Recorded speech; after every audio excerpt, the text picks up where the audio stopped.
Good evening everyone. मैं doctor Swati Sharma English सूत्रा में आप सभी का स्वागत करती हूँ। और आज है last of preparation batch PGT वाले का टेस्ट सीरीज़ जो है वो पिछली बार जो मैंने करा था ना 4 पार्ट 1 लिखा गया था, लेकिन वो एक ही पार्ट में मैंने 95 क्वेश्चन से जो करवा दिए हैं। आज 2 बार में ही करवाऊँगी और उसके साथ ही अब मैं चलती हूँ। वैसे तो ये है एक बैच है, ये टीजीटी के लिए है। अब तो एग्ज़ाम आ ही गया है, जून में है वैसे, लेकिन अभी भी अगर कोई भी व्यक्ति ये चाहता है कि भाई हम अपनी तैयारी कैसे करें बढ़िया तरीके से, तो ये वाला बैच बहुत अच्छा है। और मैं आपको एक और बात बताऊंगी भाई, चाहे आप सुनना चाहो या ना सुनना चाहो, मगर मैं बताऊंगी ज़रूर कि देखो जो नए फॉर्म्स आने का है और 90 दिन के एग्ज़ाम का है, पहले ना फॉर्म आ जाने दो, फॉर्म आ जाने दो।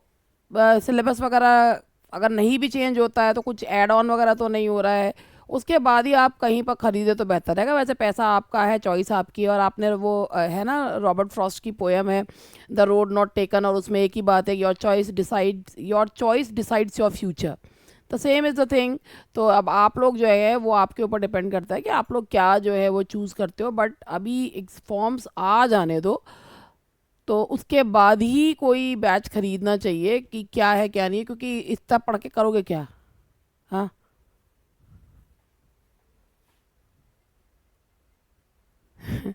तो चलिए शुरू करते हैं। किसने लिखा है ये? अच्छा। तो चलिए शुरू करते हैं। तो हमारा जो है आज का बहुत ही मतलब अच्छा लगता है ना कि जब एक अच्छा सा आप कमेंट पढ़ लेते हैं, तो ऑब्वियसली कहते हैं कि चीज़ों से फ़र्क नहीं पड़ता है, बट यार पड़ता है। चलिए अब मैं आप लोगों को पहले मैं ये बता दूं कि आज हम लोग करने क्या वाले हैं। मैंने आप लोगों से कहा था कि आप लोग जो विक्टोरियन राइटर्स हैं उनको तैयार कर लीजिएगा। तो आज ना पूरा का पूरा जो टेस्ट है, वो पूरा का पूरा टेस्ट जो है, आप ये मान के चलिए 25 क्वेश्चंस इसमें से जो रहेंगे वो आपके ग्रामर के लिए हैं। एक पूरा टेस्ट हम ग्रामर का भी मैं बनाऊंगी। 25 क्वेश्चंस ग्रामर के हैं, बाकी 100 क्वेश्चंस जो है ना वो विक्टोरियन राइटर्स के। विक्टोरियन राइटर्स हैं, देखिए हार्डी हैं, Thomas Hardy, Charles Dickens, Matthew Arnold and Alfred Tennyson. ये 4 राइटर्स हैं, इनके क्वेश्चंस मैंने लिए हैं। 2 पार्ट्स में कंप्लीट कराऊंगी, जिससे कि आप लोगों को भी कुछ जोर ना पड़े और अच्छा सा जो है हो जाए। तो चलिए शुरू करते हैं। और पहला क्वेश्चन है आप लोगों के लिए, ये रहा। That is, which of Charles Dickens' novels is often cited as his most autobiographical, featuring the character David? आप सभी को पता है, जिसे उन्होंने कहा ना कि मेरे दिल के बहुत करीब है ये novel, and that is David Copperfield. हालांकि ये पूरी तरीके से उनका ऑटोबायोग्राफिकल नहीं है, लेकिन इनके दिल के बहुत करीब है कि ये नॉवल उनको बहुत ही सेमी ऑटोबायोग्राफिकल नॉवल कहलाता है। This is semi autobiographical novel, David Copperfield. In Tennyson's In Memoriam AHH, who does the initials AHH refer to? तो चलो भाई बताओ आप लोग जल्दी जल्दी और बिना किसी परेशानी के आप लोग बताते जाइए। एंड दैट इज़, भाई देखो टेनिसन की इन मेमोरियम जो है, एक स्टूडेंट्स के दिमाग में ये भी आता है कि इन मेमोरियम किस प्रकार की एलिजी है। That's a personal elegy, it's not a pastoral elegy, it's a personal elegy. And this was composed in the memory of Arthur Henry haulm. और कि क्वीन विक्टोरिया को ये बुक जो है वो बहुत पसंद थी, और कहती थी वो कि बाइबल के बाद ही she find solace in this book. Hardy's fictional region where most of his novels are set is known as Lake District, Wessex, Sussex या यॉर्कशायर। हार्डी जो है वो रीजनल नॉवलिस्ट हैं, और उनके रीजन का नाम है Wessex, that is Wessex. Matthew Arnold's Dover Beach expresses a lament for the loss of. ये भी ना अपने आप में एक अलग ही प्रकार की एलिजी कहलाती है। तो ये अपने आप में एक अलग प्रकार की एलिजी है। It's an elegy on the loss of faith, on the loss of faith. It's an elegy on the loss of faith. तो ये है religious faith. The answer is C. Which Dickens novel, ये बड़ा common सा question है कि which Dickens novel opens with the famous line it was the best of times, it was the worst of times, and that you very well no. A tell of to cities, जिसमें दो cities हैं, Paris and London. ठीक है जी। Tennyson was appointed poet laureate in 1850, succeeding whom. Tennyson जब poet laureate बने थे, उनकी सरकारी नौकरी लगी थी, उसी के बाद उन्होंने शादी वादी भी करी थी, तो सरकारी नौकरी का क्रेज कभी ख़त्म नहीं होता है। Tennyson was appointed poet laureate in 1850 और सक्सीड किया था उन्होंने विलियम वर्ड्सवर्थ को। This was the year of Wordsworth's death as well. Culture and Anarchy is a major prose work by Hardy, Dickens, Arnold या John Ruskin. Culture and anarchy जो है वो Matthew Arnold का work है। That's a work by Matthew Arnold, criticism है। Which novel by Hardy was so harshly criticized for its immorality that he gave up novel writing? Hardy के बारे में अगर आपको पता, हार्डी विक्टोरियन एज को बिलोंग करते थे। विक्टोरियन एज एक तरीके से एक प्रूडिश एज थी, in which people believed in Victorian compromise, where people can not even think of physical relations before marriage. तो ऐसे समय में उन्होंने एक नावल लिखी and that was Jude the Obscure, और लोगों ने इस नावल को जूड द ऑब्सीन कहा और इस नावल को जलाया गया। Hardy was so disheartened that he stopped writing novels and he switched to poem writings. He began his career as a poet, as a poet, and he ended his career as a poet. And that is Jude the Obscure. The character Pip appears in which Charles Dickens novel? Pip जो है वो Charles Dickens के novels में Philip Pirrip जो character है, that is Great Expectations, that is Great Expectations. Ulysses, Tennyson portrays the Greek hero as. Ulysses जो कि Hardy की टेनिसन की पोएम है, और ये पोएम ऑफ एक्टिविटी कहलाती है। लोटस ईटर्स जो है पोएम ऑफ इनएक्टिविटी है। यूलिसिस में टेनिसन ग्रीक हीरो को पोर्ट्रे करते हैं restless, I will drink the life to the lees, ये बहुत फेमस लाइन भी है। To strive to seek and not to yield, restless and seeking further adventure. Matthew Arnold defined poetry as a criticism of. Matthew Arnold के हिसाब से poetry is a criticism of life. Poetry is a criticism of life.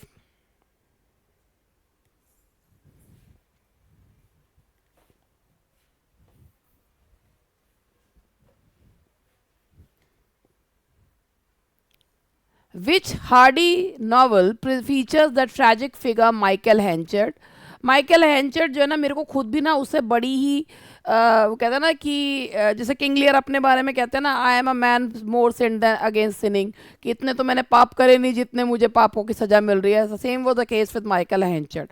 तो he committed the crime of selling his wife to Newson, but उसके बाद उसने अटोन करने की बहुत कोशिश करी, मगर chance and fate that play a major role in the novels of Hardy.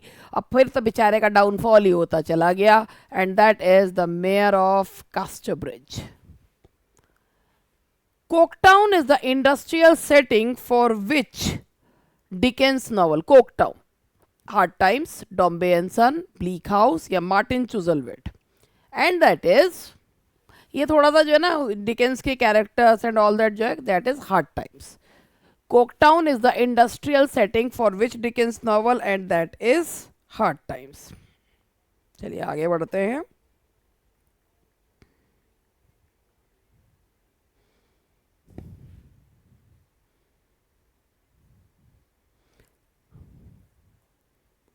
कोकटाउन, ये जो हार्ड टाइम्स नॉवल है ये 1854 का नॉवल है, और ये जो कोकटाउन जो है ना, उससे उन्होंने जो बताया है dehumanizing effects of industrialization.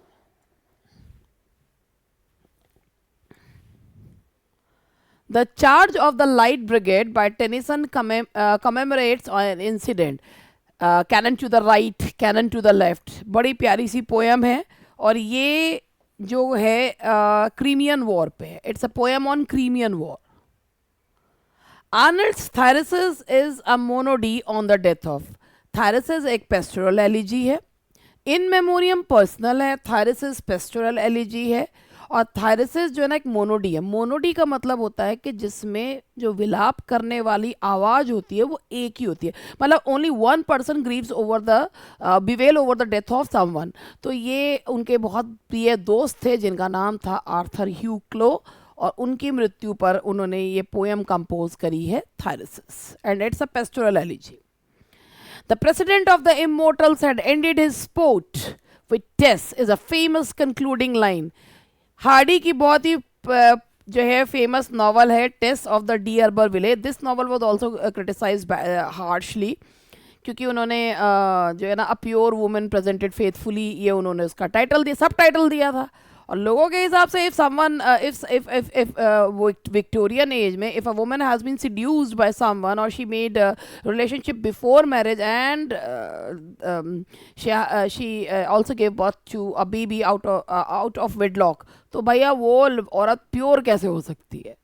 तो ये नॉवल भी बहुत क्रिटिसाइज़ की गई थी. और टेस्ट के साथ जो हुआ उसमें लास्ट उन्होंने वही ऐड करा है कि the president of the immortals, God को कहा है the president of the immortals. Which Dickens novel was left unfinished at the time of his death. जब डिकेंस एक नॉवल पे काम कर रहे थे but he could not get it completed, और वो नॉवल था the Mystery of Edwin Drood. That is the Mystery of Edwin Drood. Tennyson's Idylls of the King deals with the legend of King Lear, King Arthur, King Alfred या King Richard. ये थे King Arthur. That is King Arthur. Arnold categorized the English middle class as. Arnold ने अपने जो work है उसमें उन्होंने 3 classes में बांटा है, बार्बेरियंस, फिलिस्तीन्स, पॉपुलेस. ठीक है. तो उसमें उन्होंने किसको क्या वो दिया है वो मैं आप लोगों को जानना चाह रही हूँ, और मैं थोड़ा सा आपको टाइम भी दे रही हूँ.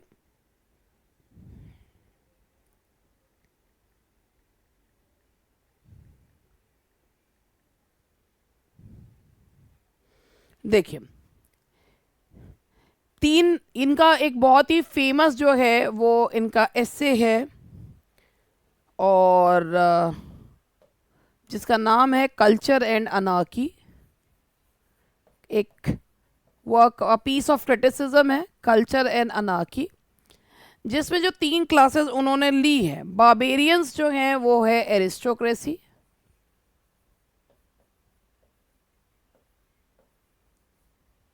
फिलिस्तीन्स जो हैं वो है मिडिल क्लास, और पॉपुलेस जो है दैट इज वर्किंग क्लास. उन्हें जो उम्मीद है वो केवल और केवल उन्हें फिलिस्तीन्स से है. तो दिस ये जो इन्होंने मेंशन किया है aristocracy, barbarians, philistines and populace, that is in एक इन्होंने इसमें एक जोनाथन स्विफ्ट के द्वारा यूज़ किया हुआ स्वीटनेस एंड लाइट, ये भी यूज़ करा है. और ये है आपका that is culture and anarchy. और फिलिस्तीन्स जो हैं वो है मिडिल क्लास, जिससे उन्हें थोड़ी बहुत कुछ उम्मीद है. ठीक है जी, चलिए आगे बढ़ते हैं. What is the subtitle of Thomas Hardy's Tess of the d'Urbervilles. और मैंने अभी आपको बताया था, और इस नॉवल पे तो बहुत क्रिटिसाइज किया गया था हार्डी को, and that is a pure woman faithfully presented. Which Dickens novel features the Circumlocution Office. अरे ये एक सर्कमलोक्यूशन ऑफिस और एक होता है वो क्या है, कोर्ट ऑफ चांसरी, है ना. तो ये जो है ना बड़ा इसमें कन्फ्यूजन होता है किस में है, और इसका आंसर आपका लिटिल डॉरेट है वैसे, एंड दैट इज आई मैं कोई क्वेश्चन छोड़ तो नहीं दिया, नहीं हो गया. That is Little Dorrit. तो सर्कमलोक्यूशन जो ऑफिस है उनका वो लिटिल डॉरेट में है, circumlocution office. To strive, to seek, to find and not to yield is the final line of which poem? और अभी मैंने आपको बताया था the poem of activity and that is Ulysses. The Scholar Gypsy by Matthew Arnold is based on a story by Scholar Gypsy. कौन सी story पर आधारित है? दैट इज जोसेफ ग्लैनविल की है. और जोसेफ ग्लैनविल का जो वर्क है दैट इज डॉगमेटिक, क्या है वो अभी बताती हूँ मैं आपको. द वैनिटी ऑफ डॉगमेटाइजिंग है शायद, हाँ वही है. That is the vanity of dogmatising, इस पर आधारित है ये. जोसेफ ग्लैनविल की बुक है the vanity of dogmatising. Hardy's first published novel was, Hardy की पहली पब्लिश नॉवल कौन सी थी? हार्डी ने लिखी थी तो the poor man and the lady जो है वो लिखी थी, but it did not gate publish. तो उन्होंने उसके मटेरियल को यूज़ किया था और उन्होंने इस नाम से एक पोएम भी लिखी है the poor man and the lady. लेकिन उनकी जो फर्स्ट पब्लिश्ड नॉवल है दैट इज डेस्परेट रेमेडीज. और ये उन्होंने जब उनकी 5 पब्लिशर्स ने उनकी किताब को छापने से मना कर दिया था, poor man and the lady को. क्यों? क्योंकि इट वाज मतलब इस पर हार्डी ने सीवियरली क्रिटिसाइज किया था अपर क्लास को. तो उनसे कहा गया कि भाई सेंसेशनल नॉवल लिखो. तो उन्होंने डेस्परेट रेमेडीज लिखा था और उसमें उन्होंने काफ़ी सारा मटेरियल यूज़ किया था the poor man and the lady का. Miss Havisham is a character इन,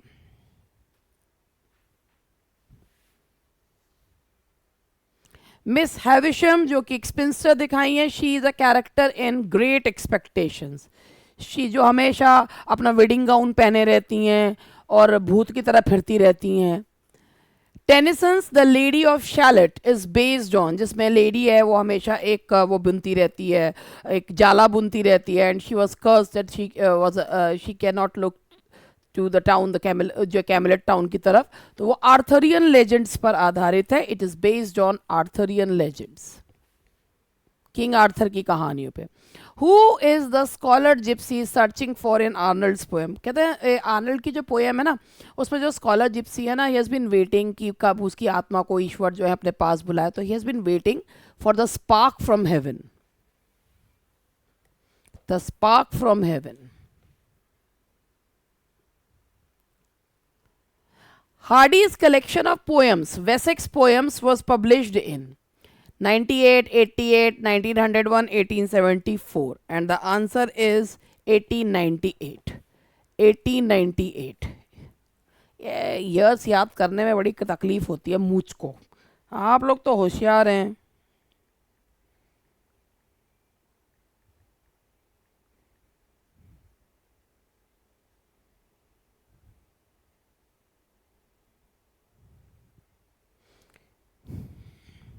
अच्छा, एक मैं हार्डी की वेसेक्स पोएम्स के बारे में आपको ये भी बताना चाहूँगी. Wessex poems and other versus है इसका पूरा नाम जो है, Wessex poems and other versus. ये है इसका पूरा नाम और इसमें 51 पोएम्स हैं. There are 51 poems in this, जो है इस कलेक्शन में 51 पोएम्स हैं. डॉर्सेट लैंडस्केप, ये हार्डी का first published collection of poems है, first published collection of poems है.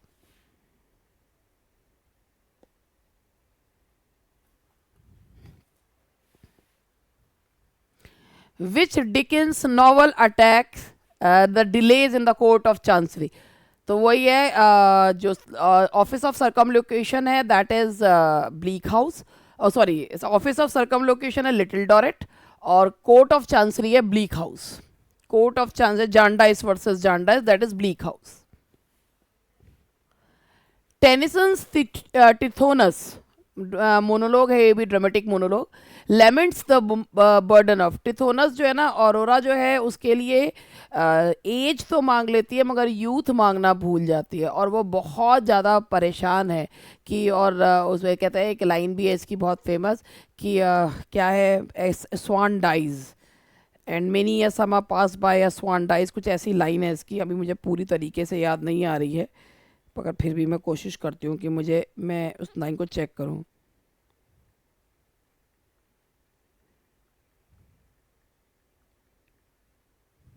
After many a summer the swan dies, ये है इसकी पूरी, ये मुझे पूरी याद नहीं थी। After many a summer the swan dies, वैसे तो ये इस नाम से एक एल्डस हक्सले का नॉवल भी है।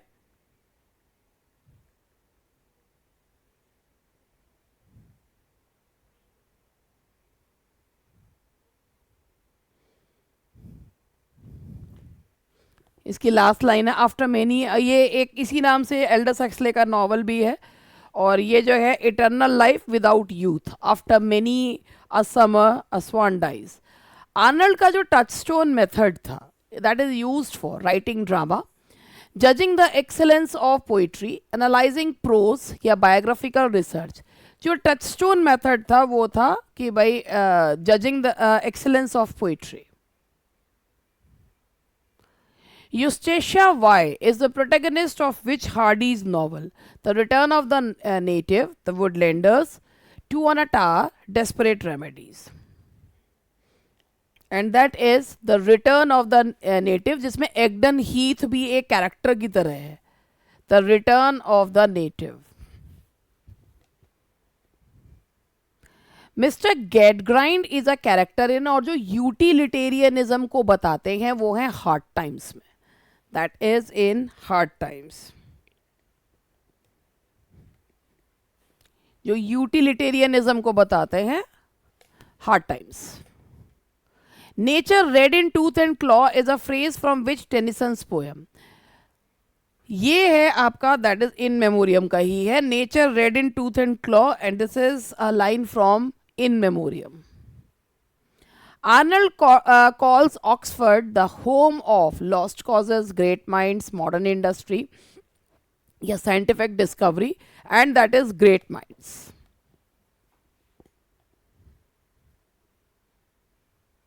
Which Hardy's novel was originally titled The Poor Man and the Lady, though unpublished? मैं आपको बताऊं, ये क्वेश्चन थोड़ा सा वेग है।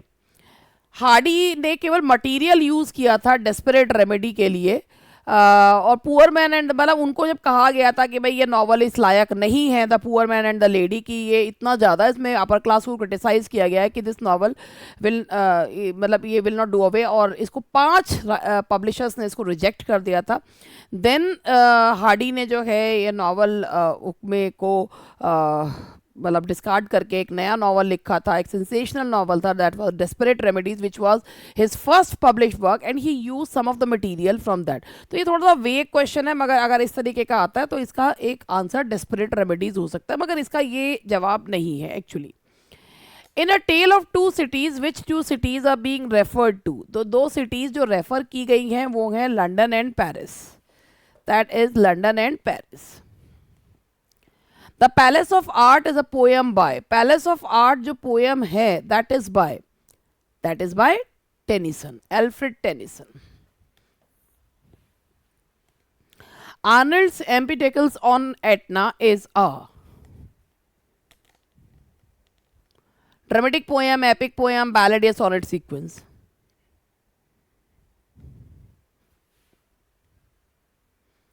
And that is a dramatic poem. It's a dramatic poem.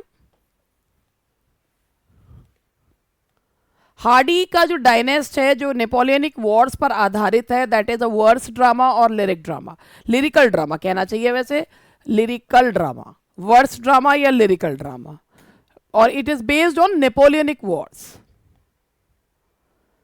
Which Dickens novel was published in weekly installments in his own journal, Household Words? David Copperfield, Hard Times, Oliver Twist या Bleak House? And that is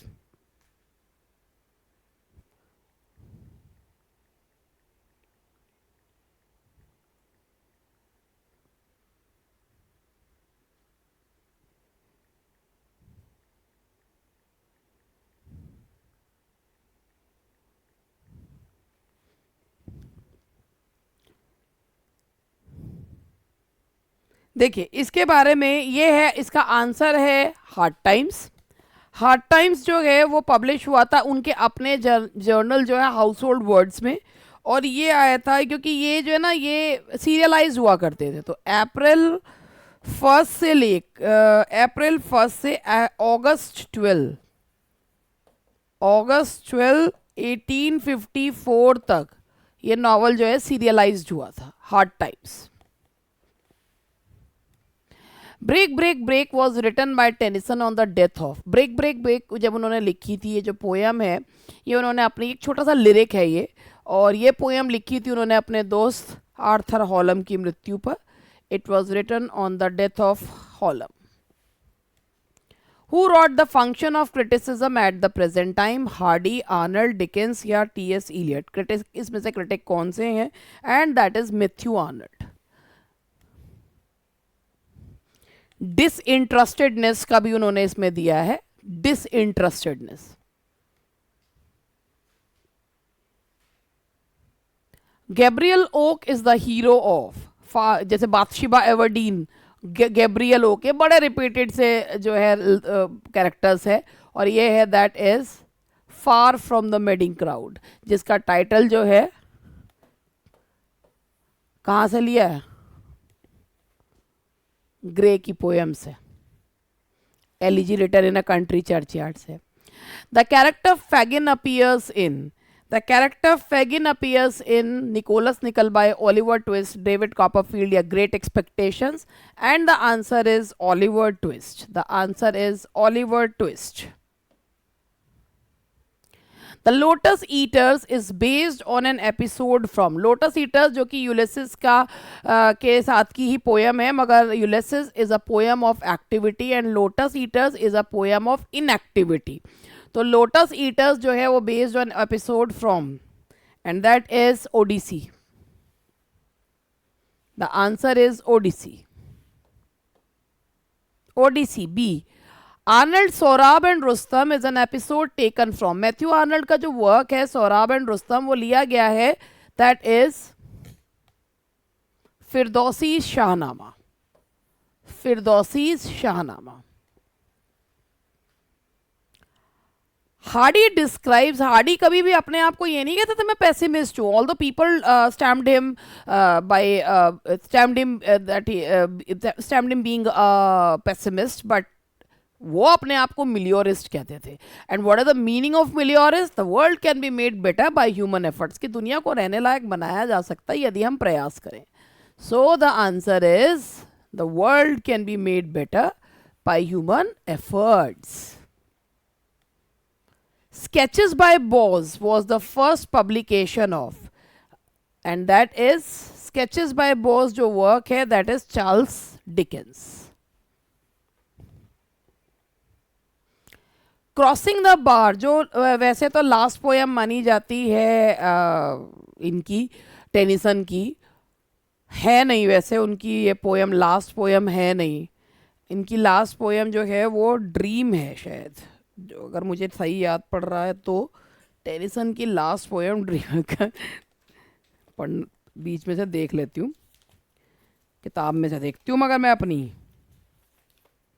Tennyson का ही देख रही हूँ जो मुझे याद पड़ रहा है।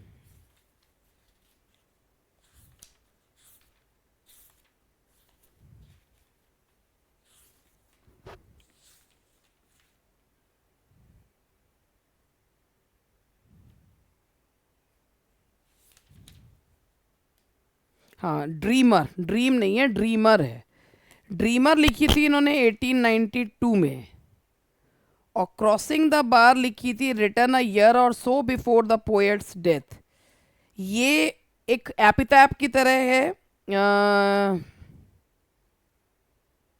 तो dreamer, this was the last poem written by Tennyson evidently in anticipation of his death. एक ड्रीमर भी है जो 1892 में उन्होंने लिखी है, और ये कही जाती है लास्ट पोएम उनकी, ये भी मानी जाती है और वो भी मानी जाती है। वो एपिटैप के तौर पर उनकी पब्लिश हुई है वो वाली पोएम, और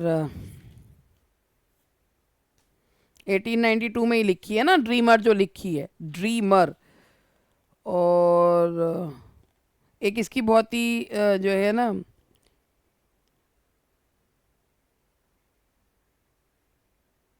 the poem sums up by Tennyson's faith है, और ये जो पोएम है ये इनका एपिटैप है, और इसमें उन्होंने जो क्रॉसिंग द बार जो पोएम है उसमें उन्होंने डेथ एंड आफ्टर लाइफ के बारे में बताया. He told about death and afterlife. Sweetness and light is a phrase popularised by Arnold in. Sweetness and light में से अभी आपको बताया था, ये स्विफ्ट से उन्होंने लिया है और ये उन्होंने पॉपुलराइज कराया अपने वर्क कल्चर एंड अनार्की में, जिसमें उन्होंने 3 क्लासेस के बारे में भी बताया है. Barbarians, philistines and populace. Hardy's poem, The Darkling Thrush, was written to mark the end of 19th century Napoleonic wars, his marriage, the Boer War. The Darkling Thrush जो है ये पोएम लिखी थी उन्होंने mark the end of the 19th century. Which Dickens novel features the character Abel Magwitch, the secret benefactor, and that is Great Expectations. The answer is Great Expectations. Tennyson's The Brook is famous for the refrain. बहुत ही अच्छी line है. Man may go and man may come but I go on for ever. For man may come and man may go but I go on for ever. और ये है, ये कभी कभी पंचुएशन में भी आ जाता है ये. Arnold's Rugby Chapel is an elegy for his wife, his father, Hallam या फेलो पोएट. रग्बी चैपल उन्होंने अपने फादर के लिए लिखी है जो वहाँ पर हेडमास्टर थे, हिज फादर. तो आज मैंने 55 क्वेश्चंस कराए हैं. बाकी के बचे हुए क्वेश्चंस आप लोगों को कल करवाती हूँ. आज काफ़ी देर भी हो गई है, तो मिलते हैं कल. Bye bye.